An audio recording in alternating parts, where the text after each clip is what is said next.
Hello everyone, स्वागत है आपका आपके अपने प्यारे से यूट्यूब चैनल ओजस्वी की पाठशाला पर। और एक बार फिर वोकैब की सीरीज में आपके लिए एक बहुत ही इंपॉर्टेंट कंटेंट लेकर के आ रहे हैं, जो कि फ्रेजल वर्ब का है। फ्रेजल वर्ब की अगर हम बात करें तो सबसे पहले तो आपको ये बता देते हैं कि फ्रेजल वर्ब होता क्या है।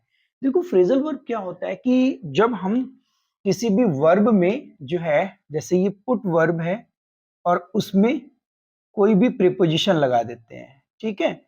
जैसे कोई भी प्रीपोजिशन लगाते हैं, जैसे ये वर्ब है, ये प्रीपोजिशन है, तो इन दोनों को हमने मिलाया, यानी कि वर्ब और प्लस प्रीपोजिशन को मिलाया, और ये दोनों मिलकर के क्या देंगे, एक अलग मीनिंग देंगे, एक नया मीनिंग देंगे। अब जैसे पुट ऑफ का मीनिंग यहाँ पर लिखा हुआ है, पोस्टपोन लिखा हुआ है, डिले लिखा हुआ है ना, कि किसी चीज को स्थगित कर देना, पोस्टपोन, है ना, कर देना, स्थगित कर देना।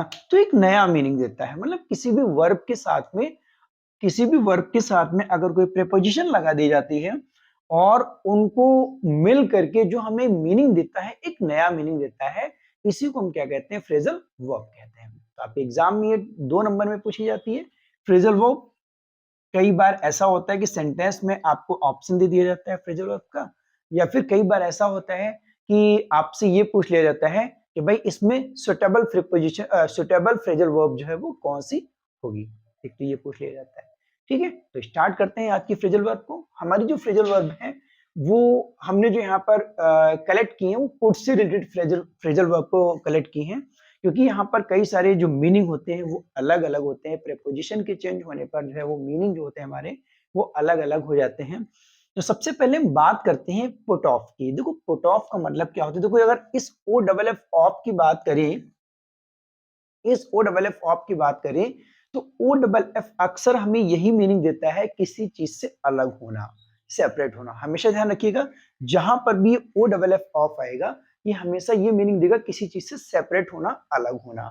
अब ये जो ओ डबल एफ ऑफ है, ये किसके साथ में ऐड हो गया, पुट के साथ में ऐड हो गया, पुट ऑफ। तो ये पुट और ऑफ, पुट का मतलब होता है रखना, तो ये पुट और ऑफ मिल करके दोनों एक अलग मीनिंग देंगे। ठीक है, तो क्या क्या मीनिंग देते हैं। देखो, ये जो पुट ऑफ है, put off delay, postpone, take off, इनका मीनिंग देता है। ठीक है देखा होगा आपने, जो प्लेन है, प्लेन क्या करता है, टेक ऑफ करता है। टेक ऑफ मतलब जमीन अर्थ से वो क्या करता है, ऊपर की ओर उठता है, यानी कि अर्थ से क्या हो रहा है, अलग हो रहा है। ठीक है, तो टेक ऑफ बोलते हैं उसको। तो देखिए, डिले हो गया, पोस्टपोन हो गया, टेक ऑफ हो गया, ये जो है हमारे मीनिंग देता है कौन, पुट ऑफ मीनिंग देता है।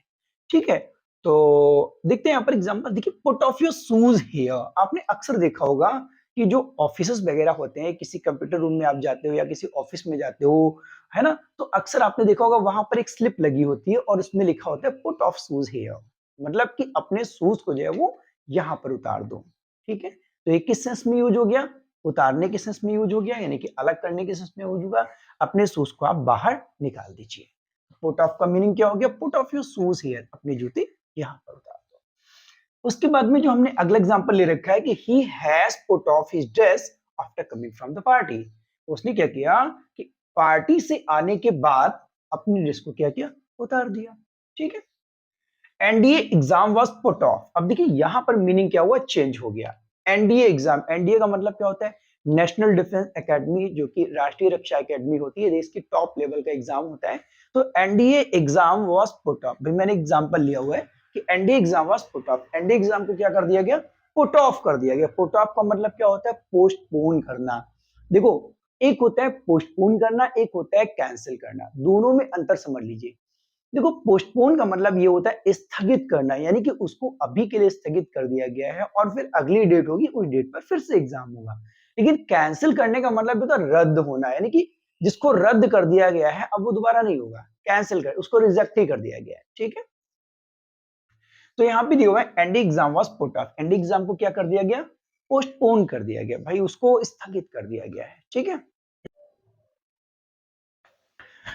Due to the weather we had to put off cricket tournament. देखिए, वेदर के कारण हमने क्या किया, वेदर का मतलब क्या होता है, मौसम। मौसम के कारण क्या किया, हमें जो है वी हैड टू, याद रखना, अगर हैड टू आ जाए तो उसका जो मीनिंग जाता है वो फोर्सफुली जाता है कि भाई हमें ऐसा काम करना पड़ा, किसके कारण, मौसम के कारण। तो we had to put off cricket tournament, हमें क्या करना पड़ा, क्रिकेट टूर्नामेंट को पोस्टपोन करना पड़ा। मैच के सेंस में अक्सर ऐसा होता है, कहीं बारिश हो जाती है, कहीं कुछ हो जाता है, तो क्या हो जाता है, वो जो है मैच जो है वो पोस्टपोन कर दिया जाता है, भाई उसको स्थगित कर दिया जाता है, फिर अगली डेट मिलती है तो उस डेट पर मैच होता है। चलिए उसके बाद में नेक्स्ट फ्रेजल वर्ब की बात करते हैं। यहाँ मैंने कॉल ऑफ ले लिया। कॉल ऑफ को मैंने इसलिए ले लिया क्योंकि पुट ऑफ और कॉल ऑफ दोनों में ऑफ लगा हुआ है, तो इसमें आप कंफ्यूज ना हो, इसलिए मैंने यहाँ पर कॉल ऑफ ले लिया है। देखो कॉल का मतलब होता है बुलाना और ऑफ का मतलब तो आपको पता ही है, सेपरेट करना।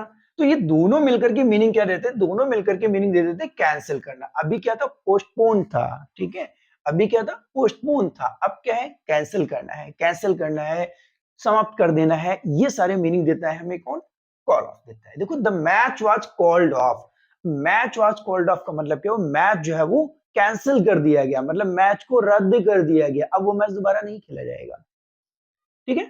The farmers called off the strike, किसानों ने क्या किया, स्ट्राइक को कॉल्ड ऑफ कर दिया। यानी कि किसान लोग अक्सर जो है देखते होंगे आप कि जो है स्ट्राइक करते रहते हैं, ठीक है, तो उन्होंने क्या किया, स्ट्राइक को खत्म कर दिया। अच्छा स्ट्राइक का मीनिंग आप लोग मुझे पता हो तो आप प्लीज मुझे बताइएगा कि आखिर स्ट्राइक का मीनिंग क्या होता है, ठीक है, कमेंट सेक्शन में प्लीज मुझे जरूर बताइएगा।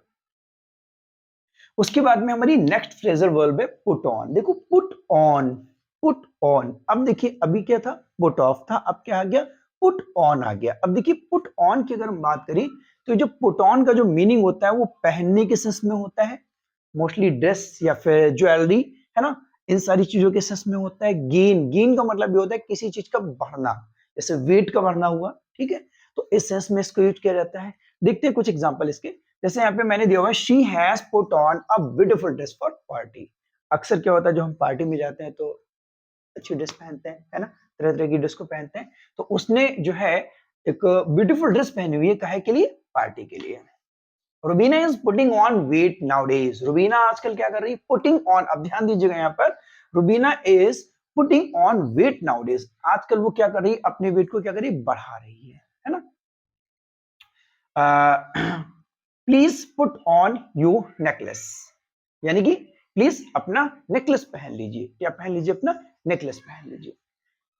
नेक्स्ट फ्रेजल वर्ब की बात करें तो यहाँ हो गया पुट आउट। देखो पुट आउट, पुट आउट का मतलब क्या होता है, पुट आउट यानी कि एक्सटिंग्विश कर देना। एक्सटिंग्विश का मतलब होता है बुझाना, आग बुझाने के सेंस में, ठीक है, किसी चीज कोई जल रही है उसको बुझाने के सेंस में इसका यूज किया जाता है, जिसको हम क्या कहते हैं, एक्सटिंग्विश कहते हैं। अगर हम नेक्स्ट मीनिंग की बात करें तो डिसअपॉइंटेड, सैड, ये मीनिंग देता है, पब्लिश भी मीनिंग देता है, निराश होना, दुखी हो जाना, कोई चीज पब्लिश होना, ये सारे मीनिंग देता है कौन, पुट आउट हमें देता है। देखते हैं कुछ एग्जांपल इसके।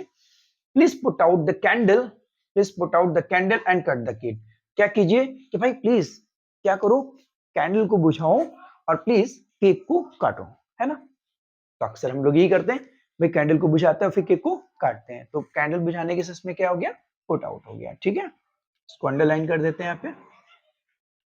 He was put out because he couldn't get 90 plus marks in exam। भाई वो बड़ा निराश था, क्यों, क्योंकि he could not get 90 plus marks in exam, क्योंकि वो एग्जाम में 90 plus marks नहीं ला सका, मतलब कि जो है वो 90 plus नंबर नहीं ला सका, इसलिए वो एग्जाम में क्या था, वो निराश था, डिसअपॉइंट था, ठीक है।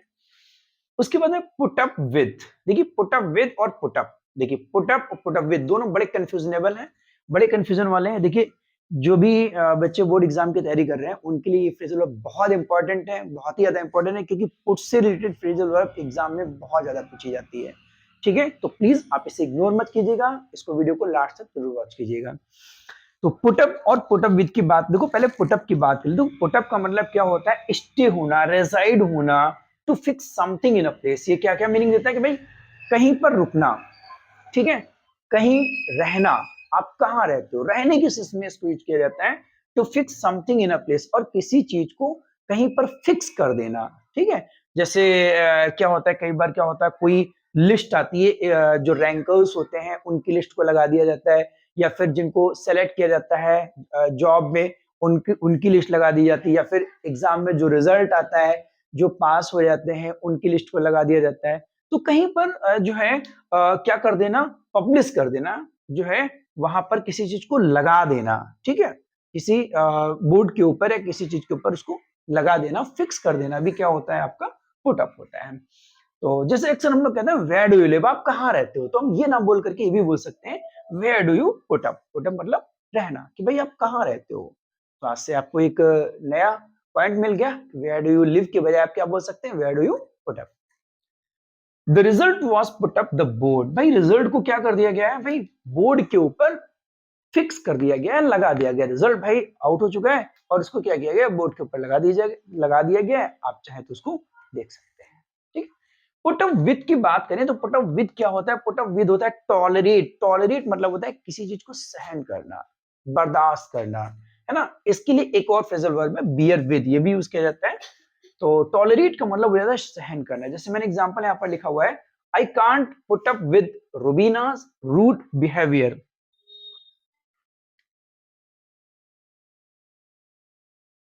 पुट अप को अंडरलाइन कर देते हैं, ठीक है।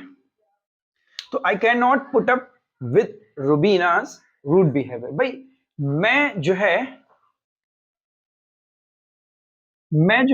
रुबीना का जो रूड बिहेवियर है ना, उसे बर्दाश्त नहीं कर सकता, उसे सहन नहीं कर सकता। I can put up your thoughts, I can't put up